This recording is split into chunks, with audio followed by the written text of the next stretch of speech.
ரொம்ப ரொம்ப ஆழமான கடல். சூரிய வெளிச்சமே போறதுக்கு யோசிக்கிற அந்த இருட்டான இடத்துல தான் இந்த கதை ஆரம்பிக்குது. அங்க ஒரு அழகான அரண்மனை இருக்கு. பவளப்பாறையால செஞ்ச செவிறுகள், முத்துக்களாலான கூரைன்னு அந்த இடமே ஒரு கனவு உலகம் மாதிரி இருக்கும். அங்க கடல் ராஜாவுக்கு 6 பொண்ணுங்க. எல்லாரும் அழகுதான். ஆனா அந்த 6வது பொண்ணு, அவ ரொம்ப விசேஷம். அவ கண்ணு கடல் மாதிரி நீளம், அவ சத்தம் தேன் மாதிரி இனிமை. ஆனா அவ மனசு மட்டும் எப்பவும் மேல இருக்கிற அந்த மனுஷங்க உலகத்தை பத்தியே யோசிச்சுட்டு இருக்கும். அவளோட சின்ன தோட்டத்துல ஒரு அழகான மனுஷ உருவச்சிலைய சிலை செஞ்ச ஒரு பையனை வச்சு அதுகிட்டயே பேசிட்டு இருப்பா.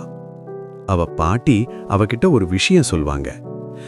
மனுஷங்க நம்ம மாதிரி 300 வருஷம் வாழ மாட்டாங்க, சீக்கிரம் இறந்துருவாங்க. ஆனா அவங்களுக்கு ஆன்மா, சோல் இருக்கு. நாம செத்தா வெறும் கடல் நுரையா போயிருவோம். ஆனா அவங்க ஆன்மா நட்சத்திரங்களுக்கு மேல போய்கிட்டே இருக்கும். இத கேட்டதிலிருந்தே அந்த குட்டி கடல் கன்னிக்கு ஒரு ஆன்மா வேணும்னு வெறி வந்துருச்சு. அவளுக்கு 15 வயசு வந்தப்போ முதல் தடவை கடல் மட்டத்துக்கு மேல வர்றா. அங்க ஒரு பெரிய கப்பல், அதுல ஒரு இளவரசனோட பிறந்த நாள் கொண்டாட்டம். அவனை பார்த்த உடனே இவளுக்கு பிடிச்சு போச்சு. திடீர்னு ஒரு பெரிய புயல், கப்பல் உடைஞ்சு எல்லாரும் தண்ணிக்குள்ள விழுறாங்க. இளவரசன் மயங்கி கடலுக்குள்ள மூழ்கிறான். நம்ம ஹீரோயின் உயிரை பணயம் வச்சு அவனை தூக்கிக்கிட்டு வந்து ஒரு கடற்கரையில இருக்கிற கோயில் வாசல்ல விடுறா. அவனுக்கு நினைவு வர்றதுக்குள்ள அங்க ஒரு பொண்ணு வர்றா.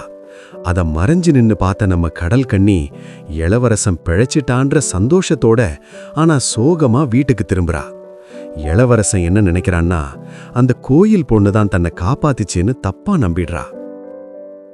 இளவரசனை அடையணும்னு மனுஷியா மாறணும்னு முடிவு பண்ணி ஒரு பயங்கரமான கடல் சூனியக்காரி கிட்ட போறா. அந்த பேய் ஒரு டீல் போடுது. நான் உனக்கு மனுஷ கால் தர்றேன், ஆனா நீ வைக்கிற ஒவ்வொரு அடியும் கத்தி மேல நடக்கிற மாதிரி வலிக்கும். பதிலுக்கு உன்னோட அழகான குரலை எனக்கு தந்துடணும். அவன் நாக்க அறுத்து எடுத்துக்கிறான். முக்கியமான விஷயம், அந்த இளவரசன் வேற யாரையாவது கல்யாணம் பண்ணிக்கிட்டா அடுத்த நாள் விடியல்ல நீ கடல் நுரையா போயிருவ. அவ உன்னை நேசிச்சு கல்யாணம் பண்ணிக்கிட்டா மட்டும்தான் உனக்கு ஆன்மா கிடைக்கும். வலிய பொறுத்துக்கிட்டு கரைக்கு வரா. இளவரசன் அவளை பார்க்கறான். அவள் அழகா இருக்கா, ஆனா பேச முடியாது. அவனோட அரண்மனையில தங்க வைக்கிறான். அவ ஒவ்வொரு தடவை டான்ஸ் ஆடும்போதும் கால்ல ரத்தம் வர்ற மாதிரி வலிக்கும். ஆனா அவ சிரிச்சுக்கிட்டே ஆடுவா. இளவரசன் அவளை ஒரு குழந்தையாவோ இல்ல தங்கச்சியாவோ தான் பார்க்கறான். அவள் இந்த கோயில் பொண்ணை தான் தேடிட்டு இருக்கான். கடைசியில பக்கத்து நாட்டு இளவரசி வர்றா. அவதான் அந்த கோயில் பொண்ணுன்னு தெரிஞ்சதும் இளவரசனுக்கு அம்புட்டு சந்தோஷம். 2 பேருக்கும் கல்யாணம்னு முடிவு பண்றாங்க. நம்ம குட்டி கடல் கன்னிக்கு தான் சாக போறோம்னு தெரிஞ்சு போச்சு.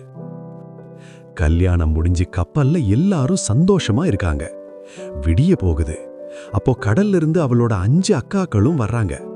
அவங்க தலைமுடி மொட்டையடிக்கப்பட்டிருக்கு.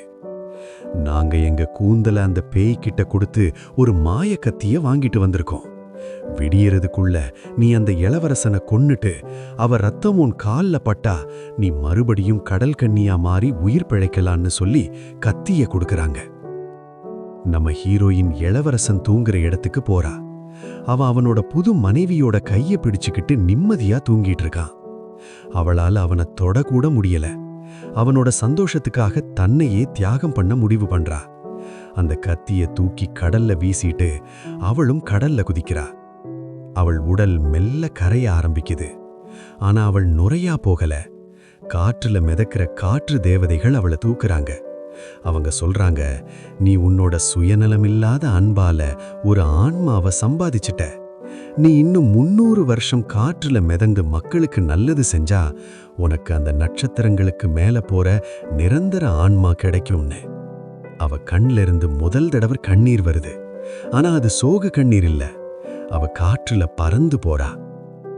அவ்வளவுதான் கதை. அந்த இளவரசன் அவளை பார்க்க முடியாட்டியும் அவ காற்றா வந்து எப்பவும் அவன் கூடவே இருப்பா. இந்த கதையிலிருந்து என்ன புரியுது?